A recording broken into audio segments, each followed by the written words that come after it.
Muto ba ang akong pagsabot sa imong gisulti nga ang Catholic is exclusive? Muto imong pasabot? No. Not only... Ang ako nang gisulti because parehas akong gika-converse diri in his context. Ang iyang context nga ang Katoliko Romano Katoliko ra gyud. In fact, wala na gali mo nag-differentiate sa Catholic ug Romano Katoliko. Nagtuo mo basta word, I always listen to your debate. Labi na sikat kayo nimo gamit kag so ang Catholic pagana pero it doesn't mean that it's a just the Roman Catholic.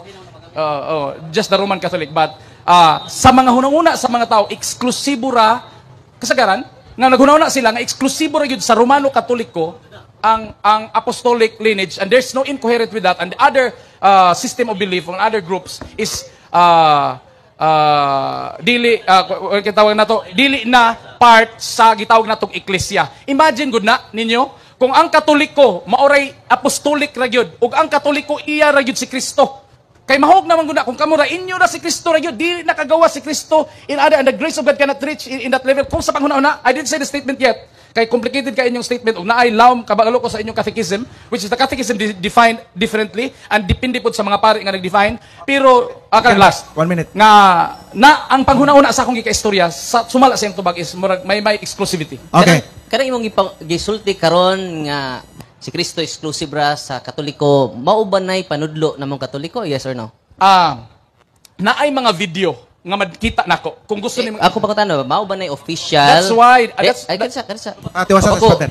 Kaya ang pangutana god, ang imong mga komentaryo ron gikan sa mga marites nga nas YouTube.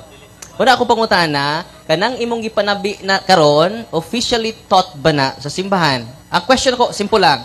Official, yes or no? Dili ko ma-answer yes or no, ako nang tubagon jud. Okay, ako nang tubagon.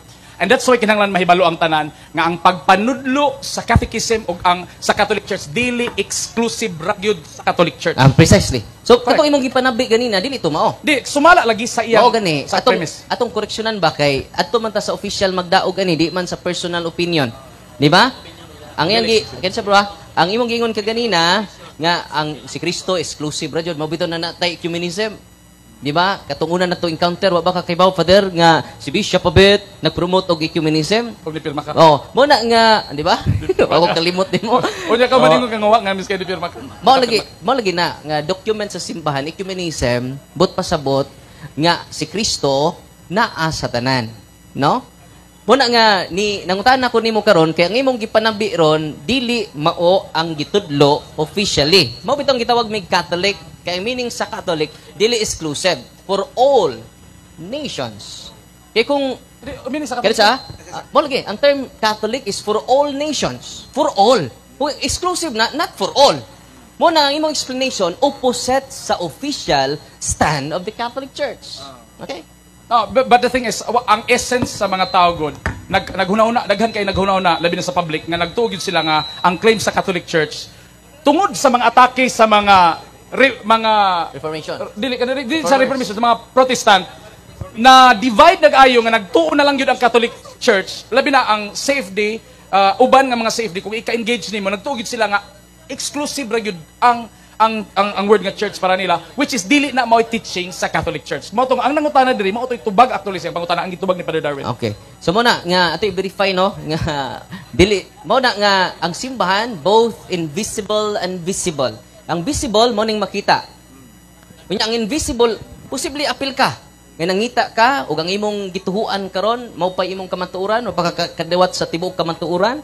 Mo na invisible members of the church. Mo na nga bisag Muslim ka pero naningkamot ka way nakatudlo nimo sa kamatuoran, you are part of the true church. Nung nahibaw na ka tinuod, ang Katoliko may tinuod, doon na Malaysia. Di ba? Mo na nga kinahanglan magpailawom ta sa kamatuoran. Kay kung ang imo mong simbahan andam ko mo biya sa pagkakatoliko. Andam ko mo biya sa kung pagkapari. Kung kanang imong simbahan tinuod, wa ko mamakak na ana. Pwede ato nang hisgutan sunod pamatud-an nimo nga kining imong simbahan tinuod. Karong adlaw way duha-duha. Basta man patud-an dai ni Pastor Evangelist Gamaliel kay ngano man kung dili nako gakson ang kamatuoran nga naa nimo nagpabilin nga garbuso ko. Labaw pa ko ni Kristo. Muna nga way makasud sa langit without the virtue of humility. Amen. Amen. Amen. So balikon ako ha. Dili tinuod nga exclusive lang ang kaluwasas Katoliko. Kung nahibaw na kas tinuod, delikado. Okay na din. Di ba? Thessalonica, ang Dios nagtinguha nga kita masayod sa kamatuoran aron kitang tanan maluwas. So ang Ginoo din nato Catholic for all, dili exclusive. Mo bitong nagwali ta dinhi, Katoliko apil sad mo, di ba? Kay ngano man dili lang namo para si Kristo, para natong tanan. Yan nangita sa kamatuoran. Amen.